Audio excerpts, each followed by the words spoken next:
Alrighty, so today, tomorrow, I don't know, whenever we're doing this thing, let's talk about some of the nitty-gritty of Team Affinity Season 1, kind of Season 2, Part 1 here. And already, we got confusion! I'm literally recording this after I recorded the first video, so we're going over it, and I want to... Apparently, there's a little hee-hee, a little hoo-hoo, a little whoopsie-daisy, potentially. So, let's just start it off there, and we'll, go from there, because I'm going to try to... I don't even know. Let's just go. I'm starting off here because there's a little bit of confusion, because God forbid anyone do anything smart. So, recording this again on Friday right after the video you probably just watched. But I wanted to go dive a little deeper into the Team Affinity side, since the first video was mainly just sort of an overview. I want to dive into the stuff that's free. So let's just start off with this. I guess I could have let off with this in the last video, but we're doing it here anyway. So Team Affinity starts now. There you go. You get your free thing. I took Luis Castillo, the live series one. I suggest that's what you do as well. There's all this stuff. So we did the recap. Bada bing, bada boom. Realist dudes in the room. I hope you all did this as well. If you got 250, you're good. You got a wild card, and apparently that's the only way to get one. I don't know why. They worded stuff poorly, or they changed stuff. There's the headline rewards. There you go. They already added it. Dynasty and Seasons, we don't understand it. Hey, at this point I can't help you. Free featured rewards, there you go. We already talked about those guys. Set requirements, yay. I hope we're excited. I sure as hell am. All right, this is where the point of contention kind of begins. It says wild card slots will be added to you from past seasons to your squad. Yep. So apparently, the way they worded it, and this is how I interpret it, this is how a lot of people in the community interpret it. I was under the impression you were getting to. Apparently, this was a lie. Or it's a glitch. Apparently, they said something in the thing. But if you were to wildcard a card right now, let's say you want to wildcard good old Gary the Sheffield, at this point, and you're like, dang, you know who else I want to use? I want to use Jimothy Edmonds. You can't. You can't use both of them. Granted, I don't think if we were to do this, wait, let's hold on. We gotta hit delete all this stuff. All right, this is so stupid. I mean, is it that big of a deal? Not really, but it just pisses me off because it's like this absurdity of it all. All right, we're just gonna generate that squad here. Let's see what we get. It's probably gonna be all. What in the fuck? All right, that makes sense. I literally hit generate best season 2. Okay, there we go. So if you look up here, you only have one wild card unlocked. You can get 3 through the thing, and they're giving out 1 later. Why they did this, I don't know. Why they made it seem like we were getting 1 off the rip, I don't effing know. But that's the case. That's what happened. Don't yell at me. I'm just the messenger boy here. But this is the best squad as I have. I don't even know if that's particularly true. But, hey. There we go. But yeah, so you only get 1 wild card. Take that for what it's worth. We didn't use it. So like I said, let's say you're like, hey, I want to use... like you really liked, okay, like here, let's be realistic here. Let's be like, hey, you know what, you know who I really loved and who I really liked? I really liked Larry Walker. Let's put him in. So you put him in there, and if you were like, you know who else I really liked, let's say you really liked, I said I used Jim Ed. Let's say you really like Buxton. You can't use him right now because you only have 1 wild card slot. Again, I think it's a little deceiving. I don't know if it was a glitch or they changed it because they said, whoa, 299s. That's way too much, man. 1. That's all they get. It's all those little bros get is 1. So take that for what it's worth. But we're not here to talk about SDS's constant screw-ups. We're here to talk about good old-fashioned Team Affinity and looking at the player stats for that. So this is where the fun truly begins, dare I say. The lulls, the joys, the memes. So let's just go in order here. Take a look at these cards and see if there's one particularly better than the other. Let's start off with Anthony Santander. He's a switch hitter who, honestly, this is pretty good. He plays right field. He doesn't have a hole. He's got decent enough defense. Pretty balanced along the way. I think his swing was pretty good, so not terrible. I don't think he's necessarily first pick, but we'll keep that in mind. He's not too bad. Tristan Cass. Right now, we have keep it in mind. Right now, there is a 90 Lou Gehrig that we did get last week, so he's sort of the baseline, I would say.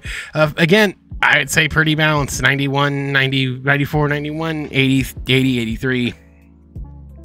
Vision 62, clutch is 87. So again, pretty not too shabby. Clint Frazier is an interesting one. Again, pretty balanced, honestly. 76, 88, 84, 94. Vision 63, clutch 88. Decent enough. Again, the first three have all been pretty stellar. Nothing too shabby here. For the pitching side here, 4 pitches for Ryan Yarbrough. Cutter, circle change, sinker, sweeping curve. K for 9's a little bit low. Depending on the missions, which we'll get to, he might be the first pick just because of pitching. This Bo Bichette, he was a Topps Now card, I believe, or something. He's got the most contact versus left at 109, 84, 71, 109, 80. Clutch is 105, so he might not be the worst thing in the world, but again, nothing really stood out there. So for this go around, you can get the vouchers and stuff. There's the moments you get 12 for that. I don't know where that's going to put you. It'll give you again to there. Team Affinity gets you 20, so that on top of the missions gets you to 32, which will be about here. So again, I think the reoccurring theme is going to be getting to 60k is going to be the biggest pain in the neck. But we'll see. Extreme Showdown, they keep saying it's not too bad, so maybe give it a shot if you want to. I think it's fine. Repeatable with total XP's 15, you get 5 per. So again, sort of take it for what it's worth here.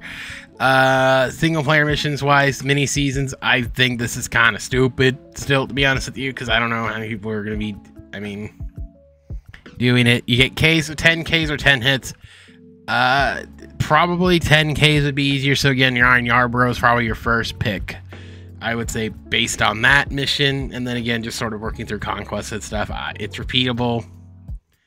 There's not a good mini seasons right now, but rewards wise, so take it for what it's worth there. I'm guessing that's how it's all going to be here. So let's go down to the NL East here. Take a look at their cards here. They showed off Eddie already. 90, 85, 90, 65 with his clutch of 108. I suck with him, so I'm not. You know who I ain't taking first? Next up, totally not live series. Andrew Scott, slider, 4-seam sinker. Hit per 9's okay. Again, if it's 10 Ks, take him and just run with it. Next up, because they're all hitters, so Francisco Alvarez here. I think I remember him being okay. This was his 21 card, 21, I think, 21 or 22 card. He's okay. Not spectacular. They were talking about like, oh, he's a good catcher. It's like, he's okay. All the cards have been balanced. Here's JP Crawford for a shortstop. Again, kind of continuing this theme of like not too drastically one-sided. He looks pretty decent. None of these things are jumping off the page at me like, gotta have it. But they're good enough. And then last but not least, Victor Robles again. Discrepancy on the power, but he's a speedy little boy, so that's always good. Again, sort of the same thing. I'm guessing it's going to be 10 Ks. Yeah, so get the pitcher, just get the 10 Ks and you'll be good. Do the moments, all that fun stuff. And you should be in a decent spot. Again, this is the first go around, so it might be a little bit more difficult compared to like what it was the last go around. So taking a look at the central here, let's take a gander at what these cards are. Start off with Zach Collins here, 88, 104, 62, 90. He's a little bit more of a power hitter. I don't even remember. Is this guy even playing anymore? I don't know. He might be he was 25 with this card drop, and this was 2020. He's 29? What happened? Is he still playing? He must be. Owen Miller, I do recall. 98, 71, 78, 85. Not too shabby here for second baseman. Owen Miller, pretty decent card. Again, talking about the pitchers here. Here's Matt Manning. He's probably the first. I would say take all the pitchers first because 10 Ks is way easier to get.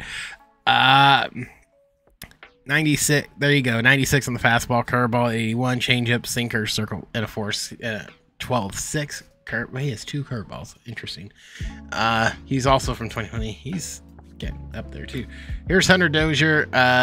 86, 78, 103, 81. Not too shabby. Again, does he light the world on fire? Probably not, but hey, what are we here for? Here's Royce Lewis.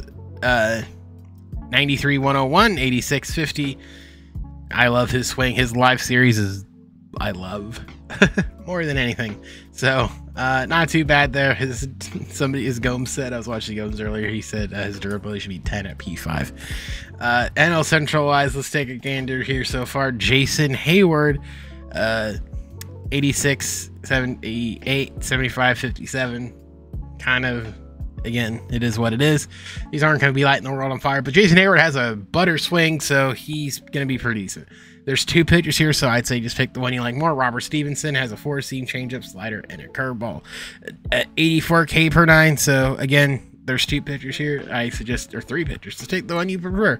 It could be Josh Hader. He's a starter. That's kind of, he throws 98s, 4-seam slider, circle change, and a 2-seamer. Remember when he was a starter and he has Night Performer?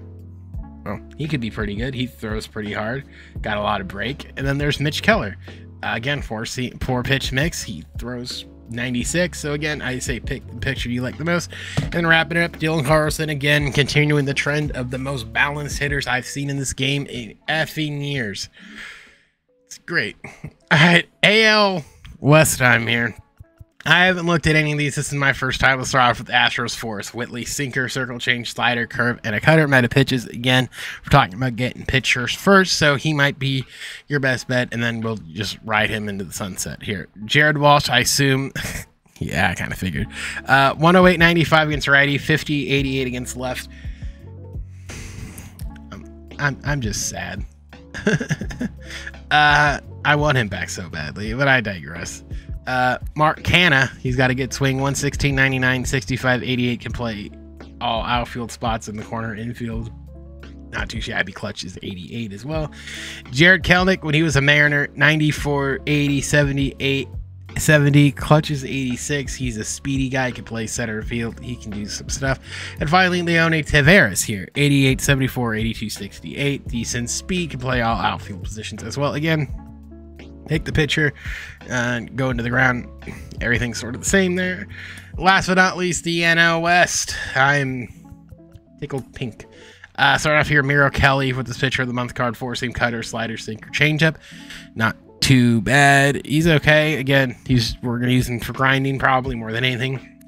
The bunt god, Garrett Hampson here, 96, 56, 81, 52. But my God, the man can bunt, drag bunt, and everything else with speed. Get ready for the bunt cheese from Garrett Hampson, buddy. It's going to be something.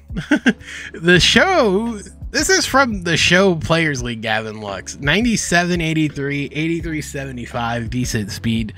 Gavin Lux was fun. I remember when this card dropped in the show. He's pretty good. And again, another starter, Adrian Morgan here, 96 on the fastball, changeup, 85, curve in the low 80s, and a sinker as well. Again, just pick whatever pitch you like more. Is it Merrill? Is it Adrian? Who knows? And then prospect, Joey Bart. I remember when Bart was supposed to be good. 70, 78, 87, 92. I used this card back in 2020. It was okay. Not the worst thing in the world. Not the best, but hey, you get the job done. And again, just do the same thing. You should be good to go. If there's any card, none of the cards shockingly stood out to me. I don't know if that's just me, because I haven't used them. I would say the best bet is just get all the pitchers right now, because here's the truth be told, and we can be truthful here because we're all friends around here. Truth be told, this is just my opinion. Here's what I would do. Here's what I'm going to suggest you do. Luis Castillo is probably the best captain at this juncture. So at this point, you're going to be, I would say, use the wild card on hitter, and then just fill the rest up with live series and go from there, because that's where we are anyway.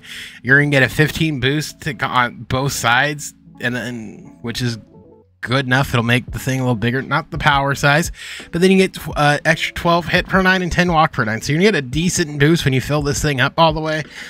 So Team Affinity isn't going to be there. If you really want to use the wild card for the switch hitter, go for it. But like that might be your best bet and kind of counterbalance a little bit there. Or you could use a team card. I would say if you want to captain this, like if you want to use the captain boost on Santana, that's probably not the worst thing in the world, and kind of just work it out that way because you can kind of double dip. But again, that's just my thought, so the Team Affinity might not matter as much, but that's just one man's opinion. If you got a different one, hey, let me know. I always miss things and say dumb things, and you guys correct. Hey, really quick before we end the Team Affinity thing, I totally forgot to talk about Season 2 rewards because I'm a dummy and I'm stupid and don't think with my head. So let's show off that really quick because that's important, Conte. So starting off here, let's start off at the bottom here at this 91 Aroldis Chapman. He's going to throw absolutely gas and all that stuff. So that's pretty nifty. He's going to be a disgusting guy. He get when you finish Team Affinity. Next up, Joe Morgan here. He's got a decent swing. I never really cared much for him. I can't hit the broadside of a barn with him, so whoops. There's that. And then the three captains here you get here is Hall of Fame Derek Jeter, 125 contact, 92, 82 power. Even speed. God, they up that fielding. But he had a good swing last year. I think this is similar to what the collection reward was, so not too shabby off that one. Bob Gibson is the pitcher here. He's going to throw absolute chonk and gas. That 125 stamina, fastball, slider, sinker, curveball, changeup mix. And then Frank Ice, Scary Thomas, 116, 111, and then perfect against lefties. A perfect DH guy, in my opinion. He might be the first one you get if you get all the way there. But again, we're not going to be there for a solid minute. So the only two cards you're probably going to get here are Aroldis Chapman and Joe Morgan. So let's go back to the end and wrap up the vid. There you go. There's a little bit leaking a little bit deeper into the Team Affinity cards. Again, I didn't see anything that really stood out to me. It's like, God, I have it. But again, I haven't really tried them yet. So we'll see what happens. I'm going to be grinding a lot as much as I can. So leave a like down below. Let me know your favorite Team Affinity card. Did you take Luis Castillo as captain? Did you take Stanton? Stanton's another one that I think might be decent enough. But for now, that's going to be my plan. What's your game plan so far for Season 2? Is there something I missed? Let me know down below. With all that being said, my name is Specs, and I shall see you guys all in the next one. Bye, guys.